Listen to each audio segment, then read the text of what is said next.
السلام عليكم ورحمة الله وبركاته. الحمد لله نحمده ونستعينه ونستغفره ونعوذ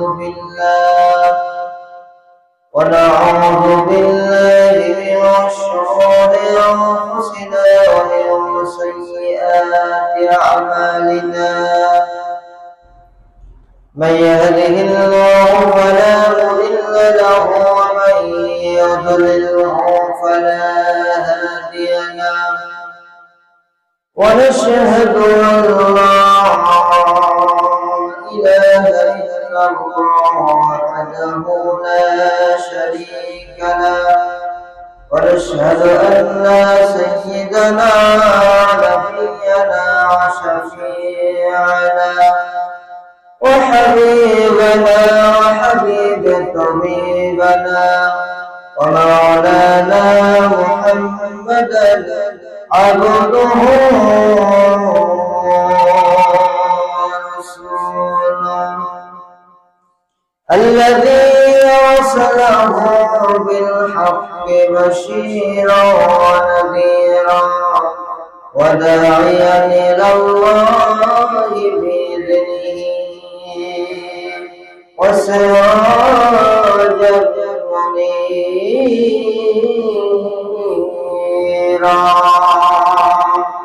فقد قال الله تعالى في كلامه المجيد والفرقان الحميد: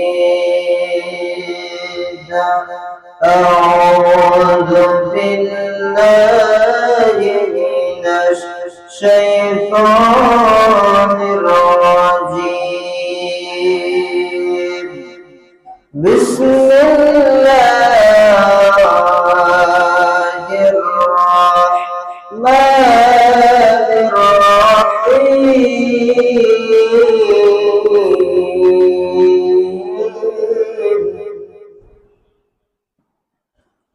قال عيسى ابن مريم اللهم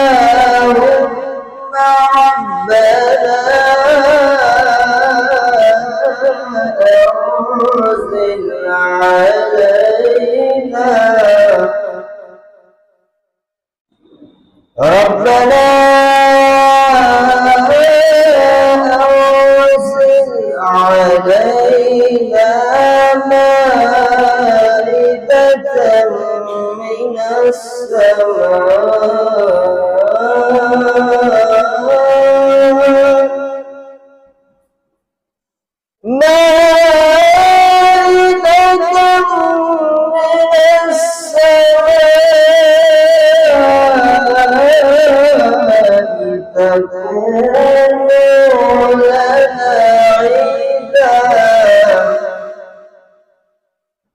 تكون لنا عيدا لأولنا وآخرنا وآية منك.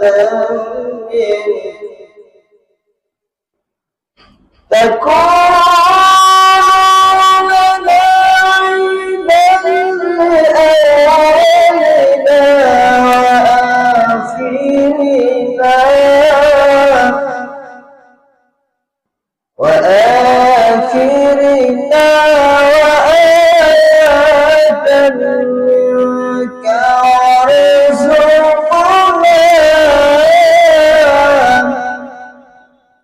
وارزقنا وأنت خير الرازقين.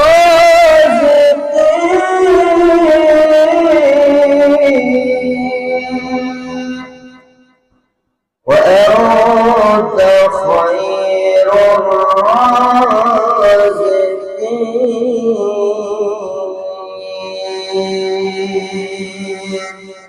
صدق الله العظيم.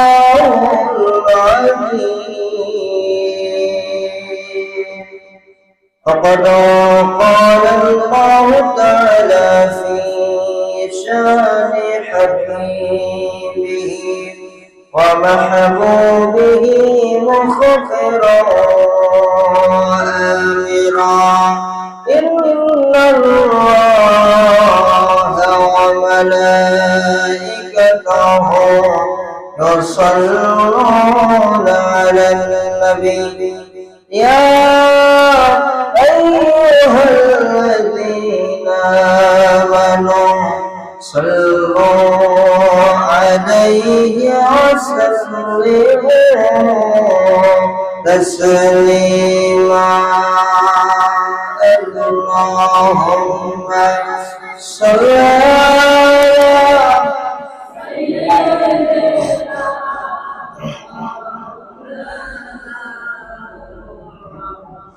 وعلى آل سيدنا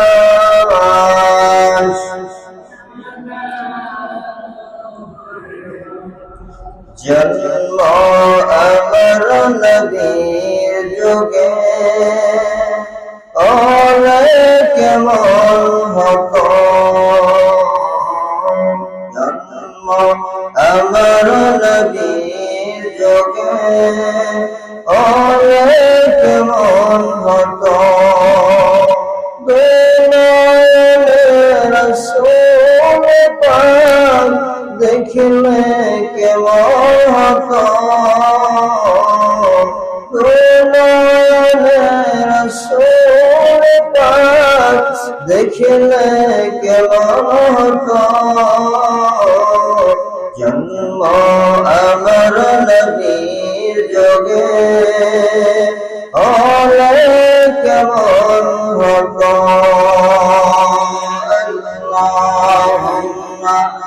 صل على سيدنا مولانا وعلى آله شفيعنا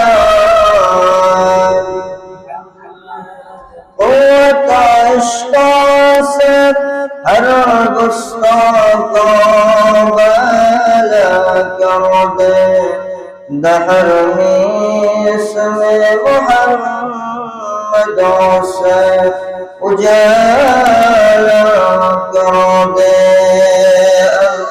अल्लाहुम्मा सल्ली अला सय्यिदिना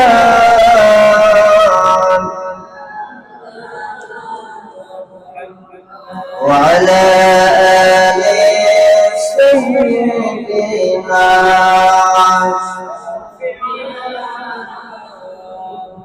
بلغ العلا بكماله كشف الهدى بجماله حسنت جميع خصاله صلى الله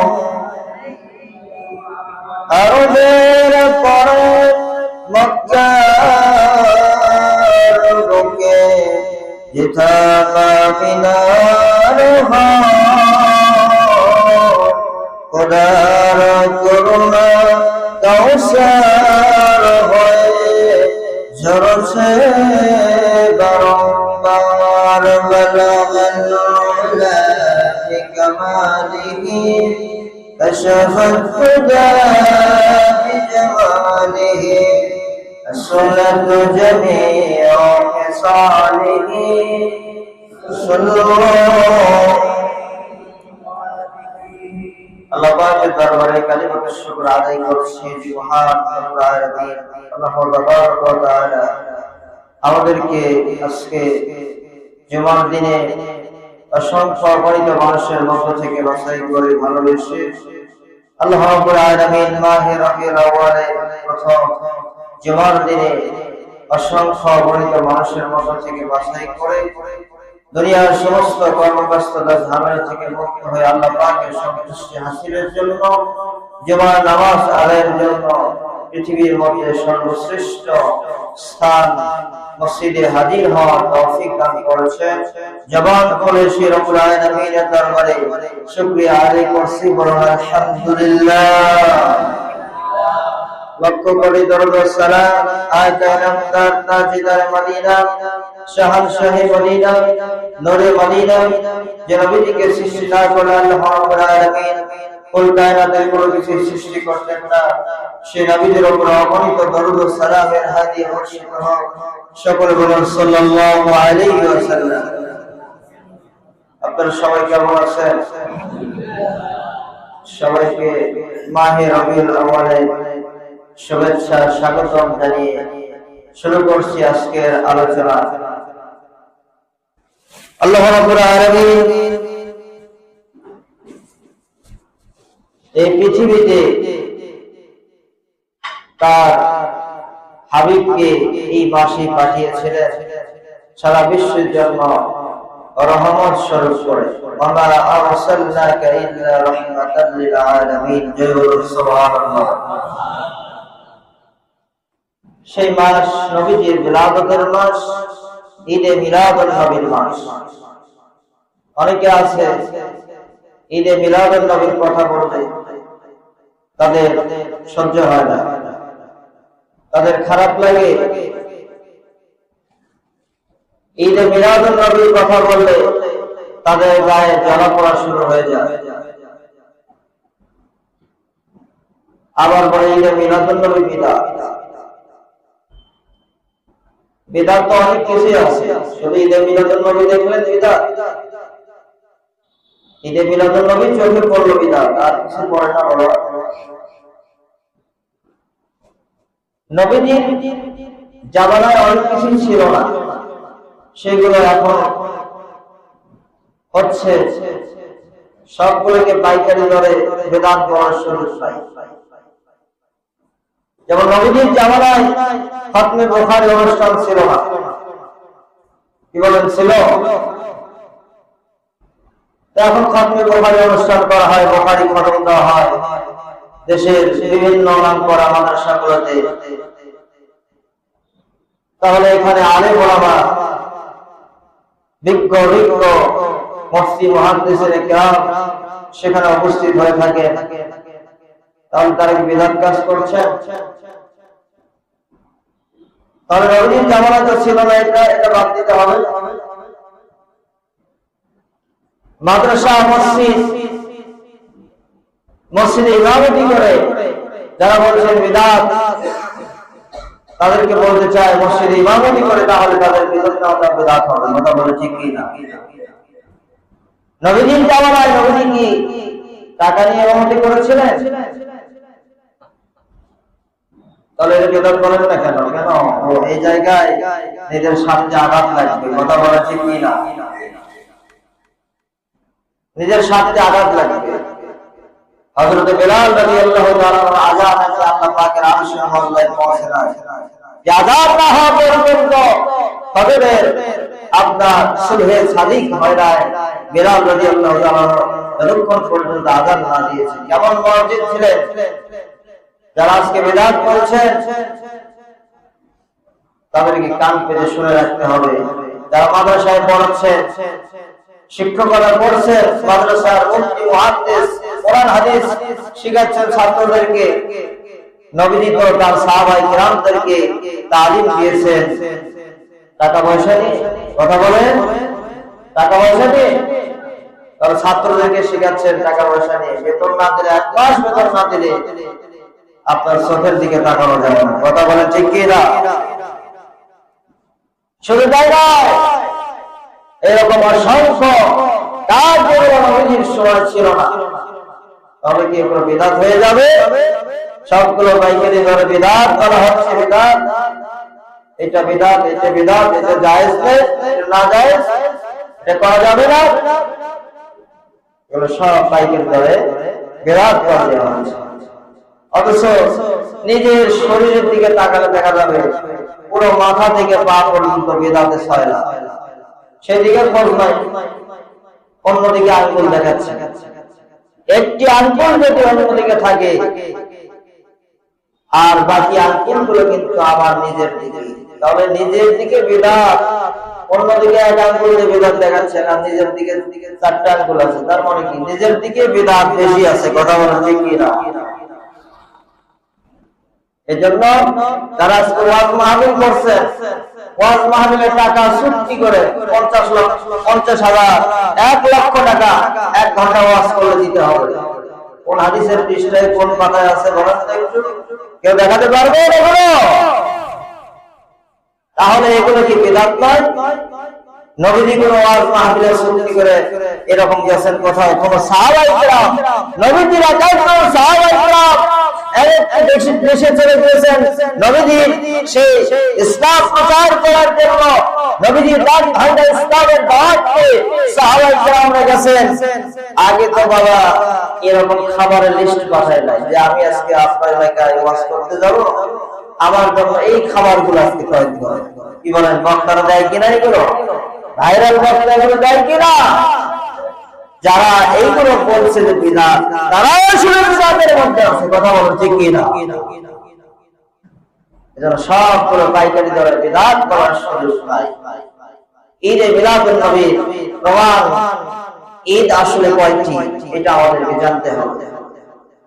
শরীয়তের শরঈ ঈদ যেগুলো, ঈদুল ফিতর, ঈদুল আযহা, এই দুইটা ঈদকে যারা ঈদে মিলাদুন নবী পালন করেন, আলেম ওলামায়ে কেরাম, যারা মুহাদ্দিসিনে কেরাম পূর্বে জামানা থেকে পালন করে আসছেন, কেউ এই দুইটা ঈদকে অস্বীকার করেন না। কিন্তু আবিধানিক অর্থে অনেক ঈদ রয়েছে। হযরত হাসান বসরি রাহমাতুল্লাহ আলাইহি বলেন, মানুষ যদি আল্লাহ পাকের নাফরমানি ওনার কাছ থেকে হেফাজত থাকবে, ওরা থেকে বিরত থাকবে, ওই দিনটা হলো তার জন্য ঈদের দিন। জোরে বলুন সুবহানাল্লাহ। বাবাজিরা আমার, এরকম অসংখ্য ঈদ আছে। এটা তো হাসান বসরি রাহমাতুল্লাহ আলাইহির কল বললাম, কথা বললাম। কোরআন থেকে আমরা দেখব ঈদ আরো আছে কিনা একটু খুলে দেখেন। সূরাতুল মাইদা 114 নম্বর আয়াত পড়লে আপনারা পেয়ে যাবেন হযরত ঈসা রুহুল্লাহ আলাইহিস সালাম আল্লাহ পাকের নিকটে কি দোয়া করেছিলেন। হযরত ঈসা আলাইহিস সালাম বললেন, قال عيسى ابن مريم ربنا أنزل علينا مائدة من السماء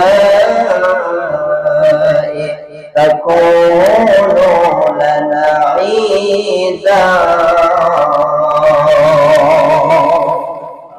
الله أكبر। হযরত ঈসা আলাইহিস সালাম বললেন, রব্বানা আনজিল আলাইনা, আমাদের প্রতিপালক আপনি আসমান থেকে আমাদের নিকটে খাজানা, দস্তরখানা ভর্তি খাবার নাযিল করুন। তাকুনু লানা ঈদা, ওই খাদ্য নাযিলের দিনটা যেন আমাদের জন্য ঈদের দিন হয়ে যায়। তাকুনু লানা ঈদান লিআউয়ালিনা, তাদের জন্য ঈদের দিন হবে, আমাদের পূর্ববর্তীদের জন্য ঈদের দিন হবে। ওয়াখিরিনা, এবং আমাদের পরবর্তীদের জন্য ওই খাদ্য নাযিলের দিনটা ঈদের দিন হয়ে যাবে। হযরত ঈসা রুহুল্লাহ আলাইহিস সালাম এই দোয়া করার তৌফিক দেন না। আমাদের নবীজিকে যদি দুনিয়ার মধ্যে আল্লাহ পাক প্রেরণা করতেন, ঈসা আলাইহিস সালামের জন্ম হতো না, ঈসা আলাইহিস সালামের আগমন হতো না, এই দোয়া করার সুযোগ পেতেন না, খাদ্য নাযিল হতো না।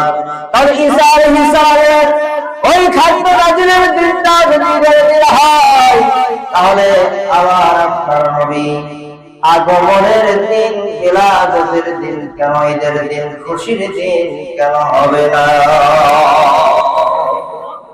কথা বলে ঠিক কিনা? নবীজির আগমনের দিনটা এই জন্য সবচেয়ে সকল ঈদের সেরা ঈদ হলো ঈদে মিলাদুন নবী সাল্লাল্লাহু আলাইহি ওয়াসাল্লাম। আল্লাহু আকবার। বাবা শুধু তাই না, হাদিস শরীফ পড়েন, কিতাবুত তাফসীর তিরমিজি শরীফের হাদিস শরীফ পড়ে থাকেন।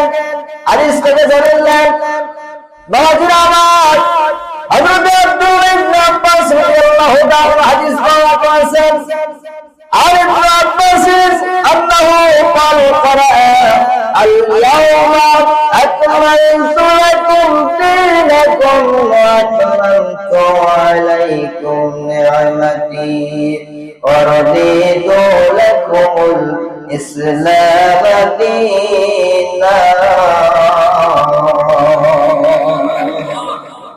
হযরত আব্দুল্লাহ ইবনে আব্বাস রাদিয়াল্লাহু তাআলা একদিন আয়াতটা তেলাওয়াত করলেন, সূরা মাইদা 3 নম্বর আয়াত, আল-ইয়াওমা আকমালতু লাকুম দীনাকুম।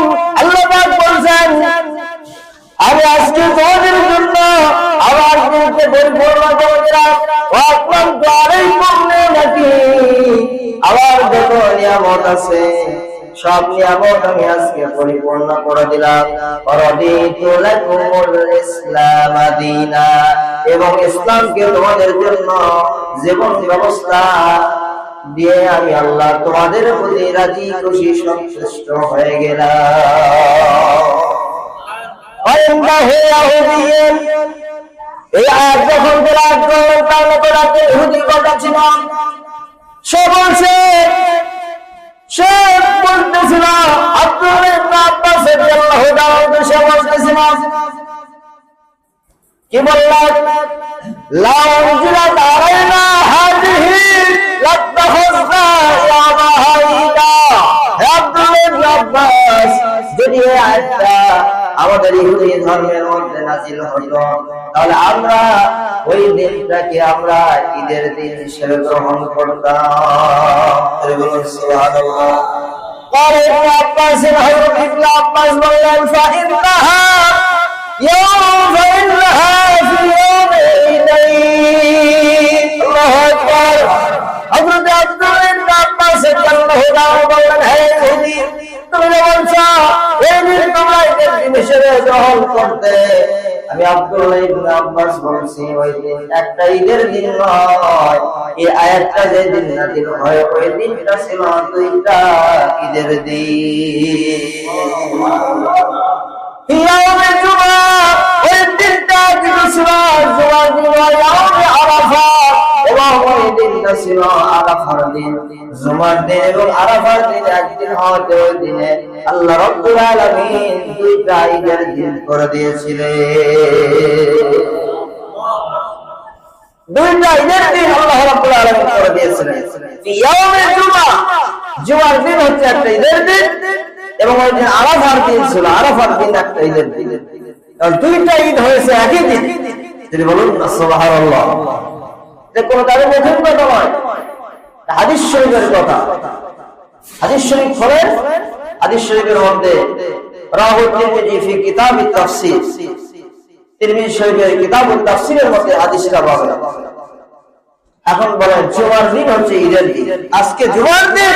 নবীজি বলেছেন, মুওয়াত্তা ইবনে মালিকের মধ্যে এসেছে, ইয়া মাশাআল মুসলিমিন, ইয়া মাশাআল মুসলিমিন, ইন্নাল্লাহা তাআলা জাআলা লিহাযাল ইয়াউমুল ঈদ। আল্লাহ রাব্বুল আলামিন এই জুমার দিনকে তোমাদের জন্য ঈদের দিন বানিয়ে দিয়েছেন। জোরে বলুন সুবহানাল্লাহ। এই দিন পাঁচটি গুরুত্বপূর্ণ কাজ সংঘটিত হয়েছে। এক নম্বর হলো আদম আলাইহিস সালামের জন্মটা হয়েছে জুমার দিন। দুই নম্বর আদম আলাইহিস সালামের ওফাতটা হয়েছিল জুমার দিন। তিন নম্বর আদম আলাইহিস সালামকে জান্নাত থেকে জমিনের মধ্যে পাঠানো হয়েছিল জুমার দিন। চার নম্বর এই জুমার দিনে কিয়ামত হবে। পাঁচ নম্বর হলো এই জুমার দিন এমন একটি সময় আছে, যে সময় দোয়া করলে আল্লাহ রাব্বুল আলামিন ওই বান্দার দোয়াকে ফিরিয়ে দেন না। রব্বুল আলামিন বান্দার দোয়াকে তার দরবারে কবুল করে নেন। শুধু তাই নয়, আদম আলাইহিস সালামের জন্ম, আদম আলাইহিস সালামের ওফাত, ইন্তিকাল, এই দুইটা হচ্ছে এখানে প্রধান কারণ। এই দুই কারণের কারণে যদি জুমার দিনটা ঈদের দিন হয়, আমাদের নবী না আগমন করলে আল্লাহ পাক আদম আলাইহিস সালামকে সৃষ্টি করতেন না। আল্লাহু আকবার।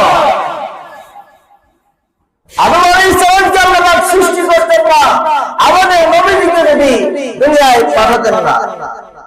বাবাজি আবার হাদিস শরীফ শুনে দেখেন দালাইলুন নবুওয়াত কিতাবের মধ্যে হাদিস পাবে আম্মা সাইয়্যিদুল ফাজার قال قلت يا رسول الله মাইসাদুল ফাজর রাদিয়াল্লাহু তাআলা থেকে বর্ণিত বললেন আল্লাহ রাসূল মাতা কাতমাতা কুনতা নবিয়া হে আল্লাহ রাসূল মাতা কাতাবা কুনতা নবিয়া আপনি কখন থেকে আল্লাহর নবী?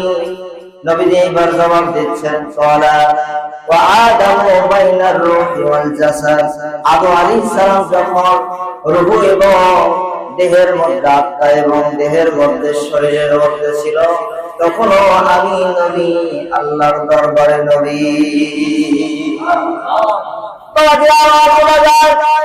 নবীজির সৃষ্টি না হলে আল্লাহ পাক আদম আলাইহিস সালামকে সৃষ্টি করতেন না। তাহলে প্রধান দুইটি বিষয় আদম আলাইহিস সালামের জন্ম, আদম আলাইহিস সালামের ওফাত, এই দুইটি কারণ যদি জুমার দিনের শ্রেষ্ঠত্ব ঈদের দিন হয়, আমাদের নবীর মিলাদের কারণে কেন ওই রবিউল আউয়াল মাসের 12 তারিখ কেন ঈদের দিন হবে না? ঈদের দিন কেন হবে না? আদম আলাইহিস সালাম যে নবীর সৃষ্টি না হয়ে 1,29,2,40,000 পয়গম্বর আলাইহিস সালাম কাউকে আল্লাহ রাব্বুল আলামিন জন্ম করতে পারতেন না। যা কিছু আমরা দেখছি না ফেরেশতায় কুল সমস্ত সৃষ্টি আল্লাহ রাব্বুল আলামিন কাউকে সৃষ্টি করতেন না। একমাত্র সৃষ্টির মূল আদর্শ আল্লাহ নবীজি হুজুর পাক সাল্লাল্লাহু আলাইহি ওয়াসাল্লামকে সৃষ্টির ওসিলা আল্লাহ রাব্বুল আলামিন সমস্ত সৃষ্টি কুলকে আল্লাহ পাক সৃষ্টি করেছেন। আল্লাহু আকবার। সেই নবীর মিলাদের মাস, সেই নবীর মিলাদের মাস ঈদে মিলাদুন নবী, যদি বলুন সুবহানাল্লাহ। সাহাবায়ে কেরাম যেমন ঈদে মিলাদুন নবী পালন করতেন, হযরত আব্দুল্লাহ ইবনে আব্বাস রাদিয়াল্লাহু তাআলা বিখ্যাত সাহাবী আবু আমির আনসারী রাদিয়াল্লাহু তাআলা তাদের বাড়িতে বসে নবীজির মিলাদের আলোচনা করছেন। আপনার আলোচনা এমন সময় নবীজির সামনে তারা সালাম শরীফ পড়লেন। এই সময় আমার নবীজি তাদের বাড়িতে আগমন করলেন। আগমন করার পর নবীজি তাদেরকে জিজ্ঞাসা করলেন, তোমরা এখানে কি করছো? সাহাবী হুজুর উত্তর দিলেন, ইয়া রাসূলুল্লাহ, ইয়া হাবিবাল্লাহ, এখানে আমরা বসে বসে আপনার মিলাদের আলোচনা করতেছিলাম। আল্লাহু আকবার। নবীজি খুশি হয়ে গেলেন। নবীজি বললেন, ও আমার সাহাবীরা, হাল্লাত লাকুম শাফাতি, হাল্লাত লাকুম শাফাতি, তোমরা যে আমার মিলাদের আলোচনা করছো, আমার উপর দরুদ সালাম করেছো, এই জন্য আমি নবীজি বললাম তোমাদের জন্য আমি নবীর শাফাআতটা ওয়াজিব হয়ে গেছে। বলুন আল্লাহু আকবার। বাবাজি আমার এই জন্য নবীর মিলাদ, নবীর ঈদ, এই মিলাদুন নবী কোরআন হাদিসের সাথে সাংঘর্ষিক বিষয় না। আল্লাহু আকবার। বাবাজিরা আমার, নবীজির যেদিন জন্ম হয়েছিল, মা সাবাতা বিসুন্নাহ কিতাবের মুসান্নিফ হযরত আব্দুল হক মুহাদ্দিসি দেহলভী রাহমাতুল্লাহ আলাইহি উনি বলেছেন, নবীজির যেদিন জন্ম হয়েছে, নবীজির এই জন্মের দিনটা, ওই তারিখটা ছিল, ওই তারিখটা হাম্বলি মাযহাবের অনুসারীদের ফলোয়ারদের নিকটে ওই দিনটার মর্যাদা হলো লাইলাতুল কদরের চাইতে শ্রেষ্ঠ রজনী। লাইলাতুল কদর যাকে আল্লাহ পাক হাজার মাসের চাইতে খায়রুম মিন আলফি শাহর বলেছেন। আচ্ছা বলুন, লাইলাতুল কদর আমরা কোথায় পেয়েছি? আমাদের নবীজিকে যদি আল্লাহ রাব্বুল আলামিন না পাঠাতেন, আল্লাহ পাক কোরআন নাযিল করতেন না, আমরা লাইলাতুল কদর নামক একটি মহিমান্বিত রজনীও আমরা পেতাম না। বরাবর ঠিক কি না? আমাদের নবীজির কারণে কোরআন নাযিল হয়েছে, আমাদের নবীজির কারণে আল্লাহ রাব্বুল আলামিন লাইলাতুল কদরের মতো শ্রেষ্ঠ রজনী দিয়ে আমাদেরকে সৌভাগ্যবান করেছেন। বলুন আল্লাহু আকবার। বলে নবীজির জন্মের ওই রজনীটা হচ্ছে লাইলাতুল কদর চাইতে শ্রেষ্ঠ রজনী। ধরে বলুন সুবহানাল্লাহ। লাইলাতুল কদর চিনলেন, কিন্তু লাইলাতুল কদর কার ওসিলায় ছিলেন তাকে চিনলেন না। কথা বলেন ঠিক কি না? আবুল আহাবের নামে কোরআনে সূরা আছে না নাই? ধরে বলেন আছে না নাই? আবুল আহাবের জন্য রহমত নাযিল হোক, আবুল আহাব জান্নাত নসিব হোক, এগুলো কি আল্লাহ সূরা নাযিল করেছেন? আল্লাহ পাক বলেছেন, কি বলেছেন? তাব্বাত ইয়াদা আবি লাহাব ওয়া তাব মা আগনা আনহু মালুহু ওয়া মা কাসাব। আল্লাহু আকবার। তাব্বাত ইয়াদা আবি লাহাব, আবু লাহাবের হাত ধ্বংস হোক। কি আছে না নাই? যদি বলেন আছে না নাই? তাব্বাত ইয়াদা আবি লাহাব ওয়া তাব, এবং সে নিজের ধ্বংস, মা আগনাহু মালুহু ওয়া মা কাসাব, যা সে অর্জন করেছে উপার্জন করেছে সব পুরো ধ্বংস হয়ে যায়। কিন্তু আবু লাহাবের একটা দাসী ছিল, নাম ছিল সুয়াইবা। বুখারী শরীফ থেকে বর্ণিত উমদাতুল কারি ফি শারহ সহিহুল বুখারী কিতাব পড়ে গেছে। অসংখ্য রকম বিখ্যাত জগৎ বিখ্যাত কিতাবের মধ্যে রিওয়ায়াতটা পাবেন। আবু লাহাব যখন মৃত্যুবরণ করলো, একদিন তাকে তার গোত্রের একজন স্বপ্নে দেখলো, আবু লাহাব কবরের মধ্যে তোমার কি অবস্থা? আবু লাহাব বলে, আমি সবসময় আযাবের মধ্যে গ্রেফতার থাকি, কিন্তু প্রতি সোমবার যখন আসে আমার আযাবটা একটু হালকা করা হয় কেন? কারণটা কি জানতে চাই? আবু লাহাব বলল, আবু লাহাব বলছে, আল্লাহর বান্দা, আল্লাহর বান্দা, সোমবার আযাবটা হালকা করার কারণ হলো ওই দিন আমার ভাতিজা জন্মগ্রহণ করেছে মুহাম্মদ রাসূলুল্লাহ সাল্লাল্লাহু আলাইহি ওয়াসাল্লাম। এই সংবাদটা আমাকে দেন আমার দাসী সুয়াইবা।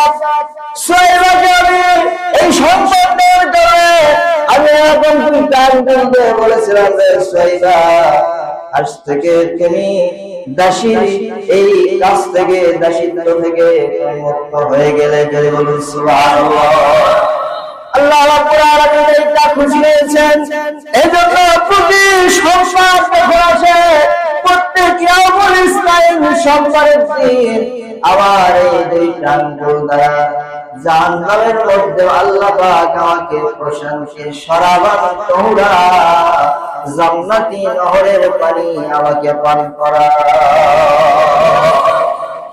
নবীরা আমার আবু লাহাব যদি একজন কাঠ্যকামের যে নবীকে সবচেয়ে কষ্ট দিয়েছে, আবু লাহাব যদি শুধুমাত্র নবীর জন্মদিনে খুশি হয়, নবীর জন্মদিনে খুশি হয়ে কাশি মুক্ত করার কারণে আবু লাহাব এই কাঠটা জাহান্নামীকে আল্লাহ রাব্বুল আলামিন জাহান্নামের মধ্যে জান্নাতি পানি পান করান। ও মুসলমান নবীর উম্মতেরা, নবীর জন্মে, নবীর মিলাদে যদি খুশি হতে পারেন, আল্লাহ পাক জাহান্নামে রাখবে না, আল্লাহ পাক জান্নাতুল ফিরদাউসের সমান বানায়া আল্লাহ পাক আপনাকে মহা সম্মানিত করে দেবে। যদি বলুন আল্লাহু আকবার।